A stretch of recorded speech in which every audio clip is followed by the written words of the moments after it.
दोस्तों नमस्कार। मैं doctor Indra Kumar Chaturvedi day and night academy के ज्ञानधारा क्लासरूम में आप सबका स्वागत है।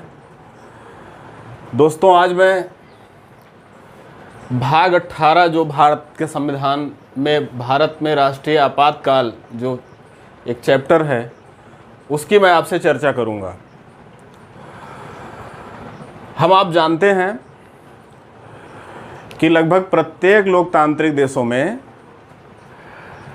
राष्ट्रीय आपातकाल या आपातकाल जैसी जो स्थिति होती है उससे संबंधित कोई न कोई प्राविधान अवश्य होता है, क्योंकि प्रायः परिस्थितियां दो तरह की होती हैं। एक तो परिस्थिति ऐसी होती है जब शासन तंत्र सामान्य परिस्थिति होती है, शांतिकाल होता है, शासन तंत्र उन परिस्थितियों का सामना अपने सिस्टम से कर लेता है, और कुछ मुद्दे ऐसे होते हैं, कुछ परिस्थितियां ऐसी होती हैं जिनका सामान्य प्रशासन तंत्र सामना नहीं कर सकता। ऐसी स्थिति में यह आवश्यक हो जाता है कि ऐसे समस्याओं को दूर करने के लिए, ऐसे चुनौतियों को दूर करने के लिए सामान्य प्रशासन तंत्र को यूनाइट होना पड़ता है, एकजुट होना पड़ता है और समस्त शासन तंत्र को उस पर ध्यान केंद्रित करना पड़ता है ताकि उस चुनौती से निपटा जा सके। तो ऐसी कौन कौन सी चुनौतियां हैं भारत के संविधान में, कौन कौन सी समस्याएं हैं जिनको लेकर के राष्ट्रीय आपातकाल की घोषणा की जाती है, आज मैं इसका जो है जिक्र करूंगा इस वीडियो के माध्यम से।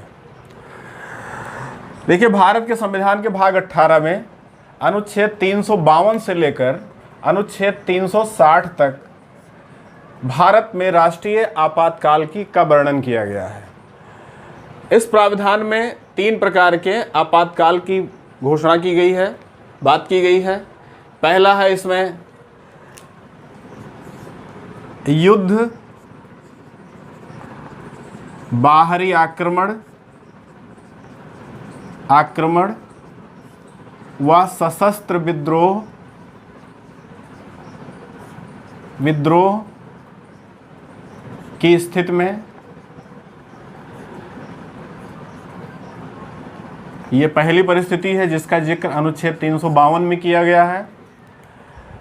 इसमें जो है 3 आधार हैं। एक तो युद्ध की स्थिति पैदा हो जाए अचानक, दूसरा है बाहरी देश हमारे ऊपर आक्रमण कर दे, तीसरा ये है कि अस्त्र शस्त्र लेकर हमारे नागरिक या हमारी सेना विद्रोह कर दे, जिसमें सामान्य प्रशासन तंत्र आसानी से उसका मुकाबला करने में सफल ना हो पा रहा हो।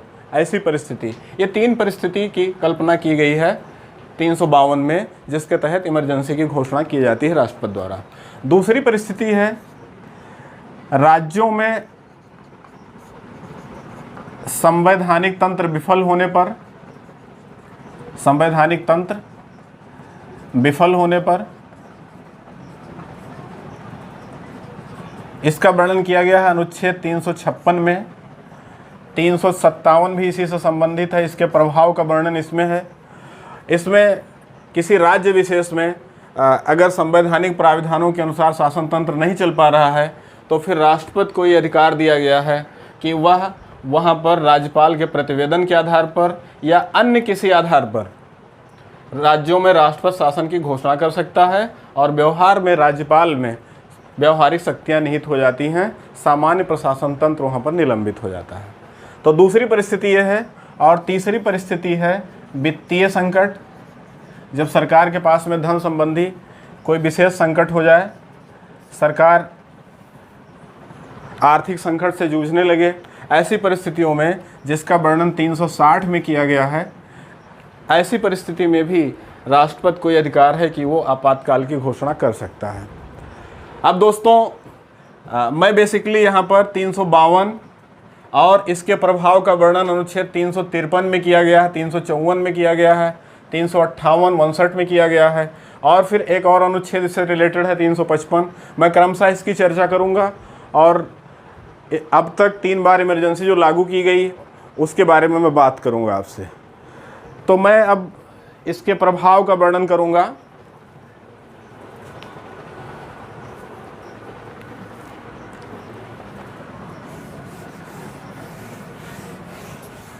जब 352 के तहत राष्ट्रपति इमरजेंसी की घोषणा करता है तो 44वें संविधान संशोधन के बाद, 44वें संशोधन 1978 के बाद ये स्थिति हो गई है कि कैबिनेट की लिखित सलाह आवश्यक होती है। जब तक लिखित सलाह कैबिनेट के द्वारा नहीं दी जाएगी तब तक राष्ट्रपति को 352 के तहत आपातकाल की घोषणा करने का कोई अधिकार नहीं है। इसके पहले 352 के तहत इमरजेंसी की घोषणा 3 बार हो चुकी थी, लेकिन उन तीनों बार में कैबिनेट की लिखित सलाह आवश्यक नहीं थी। तो अब ये 44वें संविधान संशोधन 1978 के बाद की स्थिति है, लिखित सलाह आवश्यक है। दूसरी बात यह है कि जब राष्ट्रपति इसकी घोषणा कर देता है तो फिर वो उस घोषणा का अनुमोदन होना आवश्यक होता है संसद द्वारा, क्योंकि घोषणा केवल 1 माह तक मान्य रहती है। 1 माह के बाद वो घोषणा स्वतः समाप्त हो जाती है। अगर उसे हमें बनाए रखना है, ऐसी परिस्थिति है, तो पुनः हमको अनुमोदन लेना पड़ेगा संसद के द्वारा। संसद के 2 सदन हैं, लोकसभा और राज्यसभा। इन दोनों सदनों के द्वारा अनुमोदन आवश्यक है। दोनों सदन अपने 2/3 उपस्थित और मतदान करने वाले 2/3 बहुमत के आधार पर अनुमोदन इसका वो करती है, या कुल सदन के कुल सदस्य संख्या का साधारण बहुमत से भी सदन के द्वारा इसका अनुमोदन किया जा सकता है। लोकसभा और राज्यसभा दोनों में अनुमोदन के पश्चात जो इसका अवधि होता है वो एक बार में 6 माह होता है, और यदि इस 6 माह में परिस्थिति अनुकूल नहीं होती है तो फिर राष्ट्रपति इसको ऐसे ही 6 माह के लिए और बढ़ा सकता है, लेकिन फिर पुनः अनुमोदन संसद को करना पड़ेगा। यानी संसद जितनी बार 6-6 माह पर अनुमोदन करती जाएगी, उतनी बार अनंत काल तक ये प्राविधान, मतलब आपातकाल इस तरह का लागू रहेगा। अब मैं थोड़ा सा और आगे बढ़ता हूँ।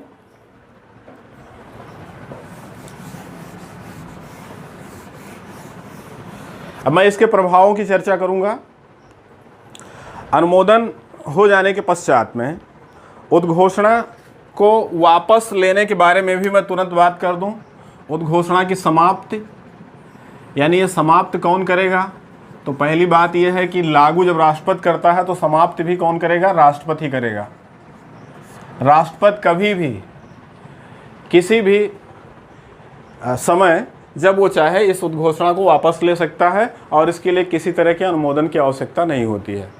और एक और प्राविधान 44वें संशोधन में कर दिया गया है कि लोकसभा के 1/10 सदस्य यदि कोई इस तरह का प्रस्ताव लाते हैं कि इस उद्घोषणा की समाप्ति कर दी जाए, तो राष्ट्रपति ऐसे जो है प्रस्ताव को लेकर के लोकसभा की तत्काल बैठक बुलाएगा, और बैठक में इस पर चर्चा होगी। अगर लोकसभा अपने 2/3 बहुमत से उसको समाप्त करने के लिए, आपातकाल की उद्घोषणा को समाप्त करने के लिए कोई प्रावधान पास कर देती है, तो फिर उस प्रस्ताव को मानते हुए राष्ट्रपति को इसे कभी भी वापस लेना पड़ेगा, उसी समय वापस लेना पड़ेगा। तो ये तो समाप्त की बात हो गई। अब मैं उद्घोषणा के प्रभाव की बात करूँगा। ये प्रभावों का वर्णन जो किया गया है, ये अनुच्छेद 353, 354, 353, फिर 358 में और 362 में, ये बारी बारी से 4 अनुच्छेद में, जिसका जिक्र मैंने ऊपर भी किया है, ये इन चारों में मैं बारी बारी से ये बताऊंगा कि कैसे इसका प्रभाव पड़ता है यदि इमरजेंसी की घोषणा हो जाती है। तो सबसे पहले 353 में बात कही गई है कि यदि उद्घोषणा 352 के तहत हो गई है तो फिर केंद्र और राज्य के जो विधायी और कार्यकारी संबंध होते हैं वो परिवर्तित हो जाते हैं। इसका मतलब ये हुआ कि हम बारी बारी से अगर कार्यकारी और विधायी संबंधों की बात करें तो इसे थोड़ा सा ध्यान से आप समझेंगे तो तुरंत समझ में आ जाएगा। कार्यकारी संबंध सामान्य परिस्थिति में इस तरह का होता है कि राज्य सूची के जो विषय होते हैं उस पर नियम बनाने का अधिकार संसद को है और उस पर प्रशासन करने का राज्य सूची के विषय पर नियम बनाने का अधिकार राज्य विधानमंडल को है और उस पर प्रशासन करने का जो दायित्व होता है वो राज्य को है, राज्य की कार्यपालिका को है, राज्य के मुख्यमंत्री और उसके कैबिनेट को और राज्यपाल को मिला हुआ है। और सामान्य परिस्थिति में जो संघ सूची है और जो समवर्ती सूची है उस पर कानून बनाने का अधिकार संसद को प्राप्त है और उस पर प्रशासन का अधिकार भी सेंट्रल गवर्नमेंट को अर्थात संघ सरकार को प्राप्त है। लेकिन जब आपातकाल की घोषणा हो जाती है तो फिर जो राज्य सूची होती है, राज्य सूची के विषयों पर भी कानून बनाने का अधिकार संसद को प्राप्त हो जाता है और प्रशासन का अधिकार केंद्रीय कैबिनेट को या संघ सरकार को प्राप्त हो जाता है। इसका मतलब हुआ कि राज्य सूची के किसी भी विषय पर इस दौरान संसद कानून बना सकती है और उस पर प्रशासन का अधिकार संघ सरकार को प्राप्त हो जाता है। अर्थात हमारा जो संपूर्ण ढांचा है, जो संघात्मक ढांचा है, वो एकात्मक ढांचे में बदल जाता है और संघ सरकार उस एकात्मक ढांचे की मुखिया के तौर पे काम करने लगती है। अब इसी तरह से अनुच्छेद 54 को थोड़ा सा समझना है। अनुच्छेद 354 में ये कहा गया है कि जो सामान्य स्थिति होती है, सामान्य स्थिति में जो संघ और राज्य के बीच में वित्तीय संबंध है वो भी परिवर्तित हो जाता है। जो सामान्य परिस्थिति होती है उसमें जो वित्तीय संबंध होता है वो इस तरह का है कि संविधान के द्वारा एक विभाजन कर दिया गया है, टैक्सेज का बंटवारा कर दिया गया है और कुछ टैक्सेज ऐसे हैं जो संघ सरकार लगाती है, राज्य उसको वसूलते हैं, रख लेते हैं। कुछ टैक्सेज ऐसे हैं जो संघ लाती है और संघ ही वसूलती है, उसको राज्यों में बांटती है। कुछ टैक्सेज ऐसे हैं जो संघ लगाती है और स्वयं वसूल के रख लेती है। तो जो टैक्सेज का जो सामान्य स्ट्रक्चर है संविधान में, उस स्ट्रक्चर में भी परिवर्तन हो जाता है, यानी वित्तीय संबंध जो होते हैं वो परिवर्तित हो जाते हैं। राज्य जिस धन को केंद्र जिस धन को राज्यों को आवंटित करता है उस धन में वो कटौती कर सकता है। किसी भी टैक्स की धनराशि को स्वयं अपने पास रख सकता है या राज्यों में उसको दूसरे ढंग से नियम बना करके उसका विभाजन कर सकता है। तो इस तरह से आप ये कह सकते हैं कि जो वित्तीय संबंध होते हैं वो शांतिकाल में संघीय ढांचे के अनुरूप होते हैं, संविधान के अनुरूप होते हैं। लेकिन जब 352 के तहत आपातकाल की घोषणा हो जाती है तो वित्तीय संबंध भी इस तरह हो जाते हैं जैसे एकात्मक शासन व्यवस्था हो गई हो और सेंट्रल गवर्नमेंट उस वित्त को अपने अनुसार जहां जैसे आवश्यकता हो उसे खर्च कर सकती है और राज्यों में संयोजित कर सकती है नए सिरे से। तो और ये जो दोनों प्राविधान हैं ये दोनों केवल और केवल जब तक आपातकाल रहेगा तभी तक प्राविधान लागू रहेंगे। केवल आपातकाल के दौरान जैसे ही आपातकाल समाप्त होगा वैसे ही जो राज्य की कैबिनेट होती है पुनर्जीवित हो जाती है और जो उस दौरान बनाए गए जो नियम होते हैं वो समाप्त हो जाते हैं। फिर इसके प्रभाव का वर्णन 358 में भी किया गया है। 358 में ये कहा गया है कि जो नागरिकों को मौलिक अधिकार दिया गया है अनुच्छेद 19 में, मौलिक अधिकार अनुच्छेद 19 में जो दिया गया है इसमें 6 स्वतंत्रताओं की वर्णन की चर्चा की गई है। ये जो 6 स्वतंत्रता होती है मौलिक अनुच्छेद 19 में, इस अनुच्छेद 19 की जो 6 स्वतंत्रताएं होती हैं ये पूरी निलंबित हो जाती हैं। ये स्वतः निलंबित हो जाती हैं। इसके लिए राष्ट्रपति को किसी तरह का आदेश जारी करने की आवश्यकता नहीं होती है। अनुच्छेद 358 में यह कहा गया है कि मौलिक अधिकार अनुच्छेद 19 में जो प्रदान किया गया है नागरिकों को वो सस्पेंडेड हो जाता है, स्वतः सस्पेंडेड हो जाता है जब 352 के तहत आपातकाल की घोषणा कर दी जाती है। और इसी तरह से 362 में जो अन्य मौलिक अधिकार हैं उनको सस्पेंड करने का तरीका बताया गया है। तो 359 में कहा गया है कि जो अन्य मौलिक अधिकार हैं,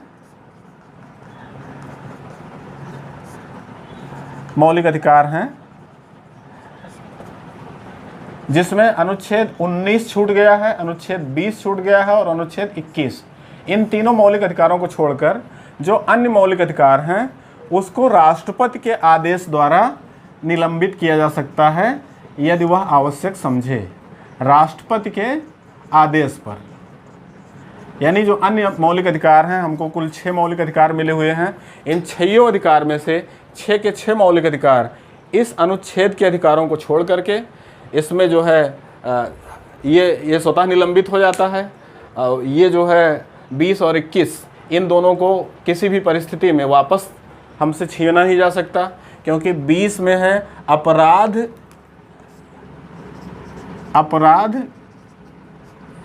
की दोष सिद्ध से संरक्षण हेतु हमको मिला हुआ है, ये हमसे नहीं लिया जा सकता। और अनुच्छेद 21 में प्राण एवं दैहिक स्वतंत्रता है, या जिसको आप जीवन की स्वतंत्रता कह सकते हैं, ये हमसे नहीं लिया जा सकता है। इन दोनों अधिकारों को छोड़कर, और ये 19 चूँकि ऑलरेडी सस्पेंडेड रहता है, अर्थात कुल 3 ये अधिकारों को छोड़ करके बाकी जो मौलिक अधिकार हैं वो राष्ट्रपति के आदेश के अनुसार इसको सस्पेंड किया जा सकता है, निलंबित किया जा सकता है आपातकाल के दौरान। तो इस तरह से ये इसके प्रभावों की बात हो गई। अब मैं थोड़ा सा चर्चा करूंगा अनुच्छेद 355 की। अनुच्छेद 355